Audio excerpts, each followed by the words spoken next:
Somebody once said that the chains of habit are too light to be felt until they're too heavy to be broken. Successful people aren't fearless. They're scared to take action just like you are. The more scared we are of a work or calling, the more sure we can be that we have to do it. Rise and shine, it's Espresso time. What's up, Believe Nation? It's Evan. I believe in you, and this channel is designed to be a part of your daily success routine. So let's start your day off right together. Grab your coffee and sip on today's message. Conquer your fears. Over to you, Warren Buffett. Also, if you want to know what Warren and other successful entrepreneurs have to say about building unstoppable confidence, check out my 254 Confidence series, where every day for the next 254 days, I will send you a morning video for free to help you build your confidence. The link to join is in the description below.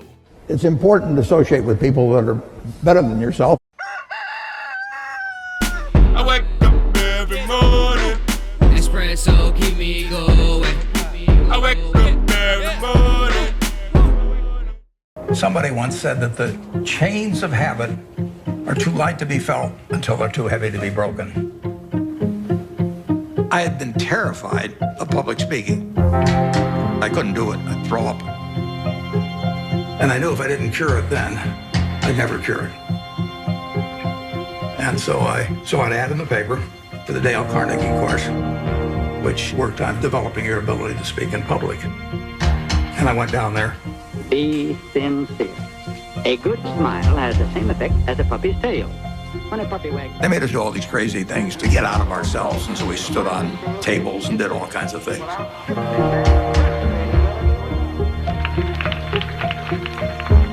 If I hadn't have done that, my whole life would have been different. So in my office, you will not see the degree I got from the University of Nebraska. You'll not see the master's degree I got from Columbia University, but you'll see the little award certificate I got from the Dale Carnegie course. Successful people aren't fearless. They're scared to take action just like you are.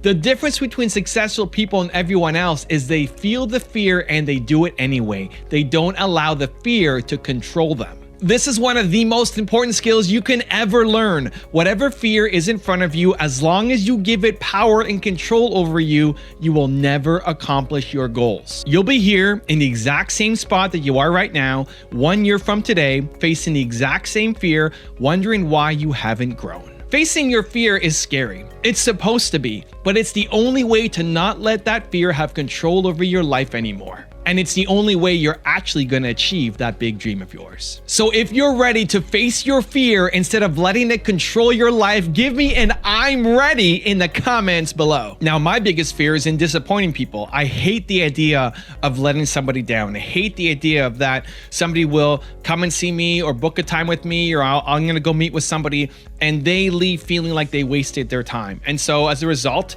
I end up always over delivering. I'm always early to show up to meetings. I'm always over prepared. I put in a lot of work because I hate the idea of disappointing people. And so when my agent suggested that I do this tour, this 23 city tour over 90 days, and he said that I should charge for it, I did not want to do it. I did not want to charge for it, even though it made sense. Because when I did coffee shop meetups, we had too many people showing up and it was not a great experience for people and they couldn't hear me and I couldn't get to everybody and I wasn't giving the value that I could be giving. I didn't like the idea of charging for it because I felt like I would be disappointing some people, because I still remember being that entrepreneur who was making $300 a month and the idea of spending $45 on something would have been crazy.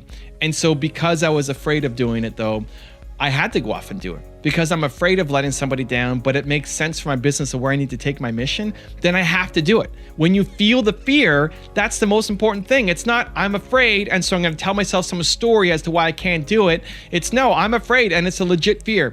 You're right, I am afraid. And so now what are you going to do? When you get confronted with the fear, what do? This is a really important moment, because if you then decide that I'm going to play small because I'm afraid of that thing, then you're teaching yourself I'm the kind of person who will constantly play small. But if you feel the fear and then you jump into it and say, I don't know if it's going to work out. I'm afraid, but I'm going to do it anyway. That's when you start to build confidence. That's when you start to build momentum into your business. That's when you start to release the control that fear has over you. And so doing the 23 city tour for me is scary, right? I'm worried that I won't be able to deliver value. I'm worried that people will be disappointed. I'm worried that some people will think that it was a ripoff for them. And because I'm so worried about that, because I hate disappointing people so much, it means I'm gonna bring so much incredible value to each of the events.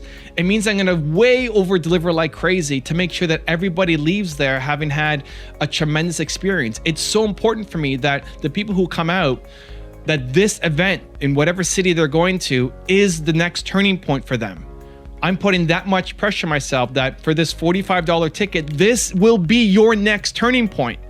I have to bring that level of value for me to be happy. Whatever you are expecting, my own expectations are way above it. This needs to be the most life-changing event for you in 2019. That's what I believe. And so by jumping into that fear, I grow stronger. And by jumping into whatever fear you have, you'll grow stronger too. Okay, so how do you do it? You know, how do you jump into fear? It's great to say, well, go off and do it, but how do you train yourself? What do you tell yourself? How do you get your mindset to the point where, oh my gosh, there's this crazy thing in front of me. How do I move into it instead of running away? I'm gonna give you a 3-step process to help. Step number 1 is the rocking chair test.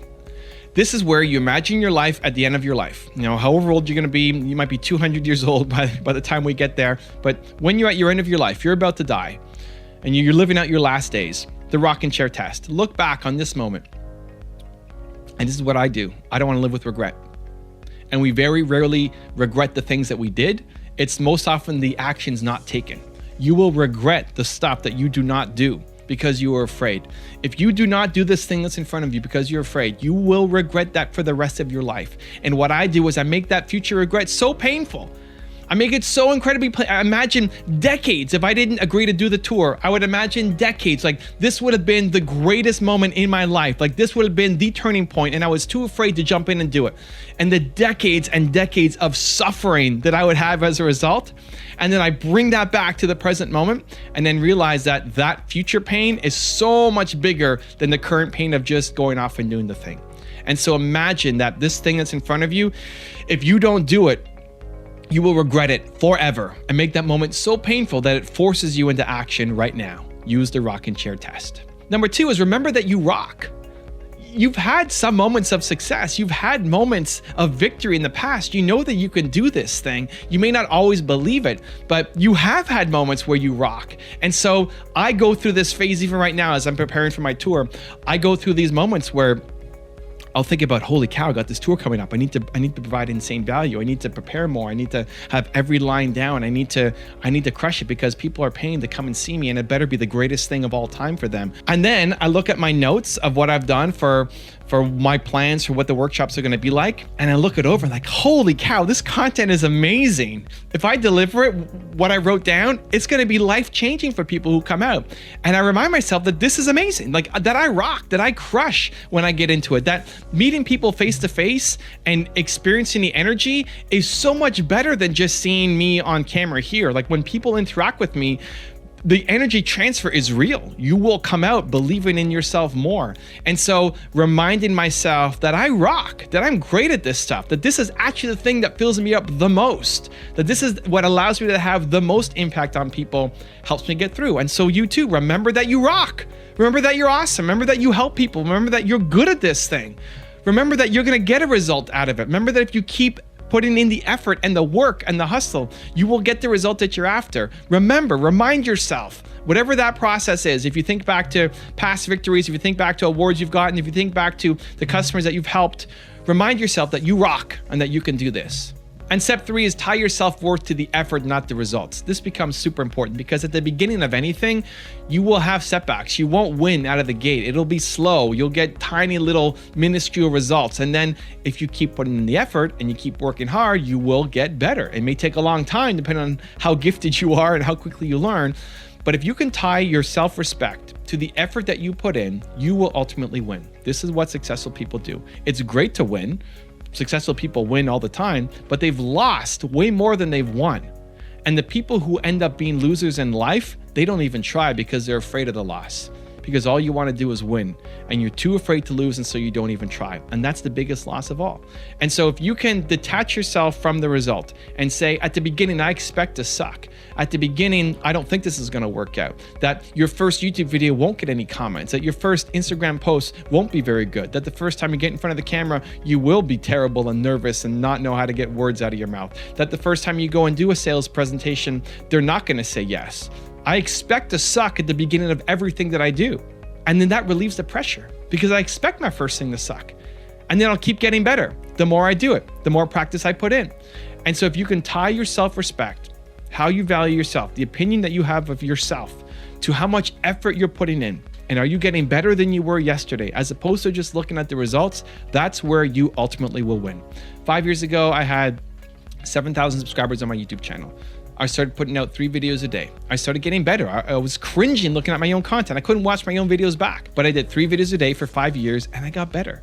And I still have a long way to go on my journey, but I'm getting better and I'm getting better and I'm getting better. And I tie my self-worth, why I love myself so much, is because of the effort that I put in, much more than any specific result, much more than the play buttons that I get for hitting certain milestones. It's the effort that I'm putting in that I love myself for. And I want that for you too. So 1, use the rocking chair test. 2, remember that you rock. And 3, tie your self-respect and self-esteem to your effort, not the results. Now I've got a really special bonus clip for you that I think you're gonna enjoy. But before that, question of the day, I wanna know, what is the fear that you're ready to face right now? Put it down in the comments below. You know, it seems like you can't open a book or read a blog post these days without hearing somebody tell you to follow your passion or follow your bliss or follow your heart. And yes, I have said those things too. But today I want to talk about the power of going in what can often feel like the opposite direction. I want to talk about the power of following your fear. I'm not talking about following your very useful fear of big moving vehicles and walking in front of a bus, nor am I talking about doing anything stupid or irresponsible that could ruin you financially. What I am talking about, though, is the power of following good fear, directive fear, the kind of fear that you feel when you have an idea that just won't leave you alone, an idea about doing something that you've always wanted to do, something that's different and bold and kind of risky, where part of you is saying, oh no, I actually couldn't do that. But the deeper, wiser part of you wants this thing so damn bad. And the moment you imagine yourself going for it, you have worries like, will people laugh at me? Will they ignore me? Maybe this isn't even really an idea. What if I do it and it sucks? Am I going to destroy my reputation? Am I going to lose my marriage and my family and wind up living on the streets? My friend Steven Pressfield talks about this kind of fear in The War of Art, and he says, remember our rule of thumb. The more scared we are of a work or calling, the more sure we can be that we have to do it. And he continues, the more fear we feel about a specific enterprise, the more certain we can be that that enterprise is important to us and the growth of our soul. And Cheryl says, what is Gabby's biggest fear? Good question. I think that I don't even want to say them out loud. Yeah. How about that? Cool. Absolutely fine with me. Yeah, because I don't want to bring energy to it. Yeah, sure. I like that. Can you expand on that then? Well, here's the deal. We all have fears. No matter how committed to love we are, no matter how deeply connected we are to our own spiritual practice and to God and to the universe, we will always have fear, unless we somehow become enlightened, which is possible. But we will live with fear, and it's not that the fear goes away completely as a spiritual student. It's just that you don't believe in it anymore. So when you ask me to share my fears, it's like talking about something that it's like not true for me. So of course there's fear, and they pop up, and they're it's present, but it's not real for me. So it feels like I'm doing the world a disservice to say it out loud.